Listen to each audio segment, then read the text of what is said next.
Media.Link Communications permezz tal-ferat tal-medja tagħha rebħet f'erba' kategoriji tal-Malta Journalism Awards. Il-Kamra tal-Aħbarijiet ta' Net News rebħet fil-kategorija Broadcast Journalism Film permezz tal-investigazzjoni fil-Ġermanja marbuta mal-każ ta' Acapulco kif ukoll permezz ta' xandira speċjali li kienet ix-xandret dakinhar li kienu ġew żvelati numru ta' fatti marbuta mal-Bank Pilatus kif ukoll ix-xandira speċjali fuq Net Television dakinhar li tresqu 3 persuni l-qorti akkużati bil-qtil tal-ġurnalista Defni Caruana Galizja.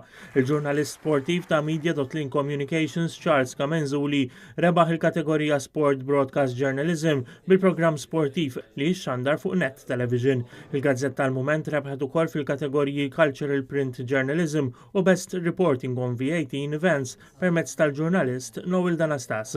F'kummenti wara dawn l-awards, iċ-Chairman Eżekuttiv ta' Media.Link Communications Pierre Portelli qal li dawn l-numri fis-serata li organizza l-IGM huma ta' sodisfazzjon sostna li l-istazzjonijiet Net Television Radio 101 kif ukoll il-gazzetti fix-xhur li ġejjin se jkomplu jtejbu s-servizzi tagħhom bil-bidliet neċessarji li se jsiru.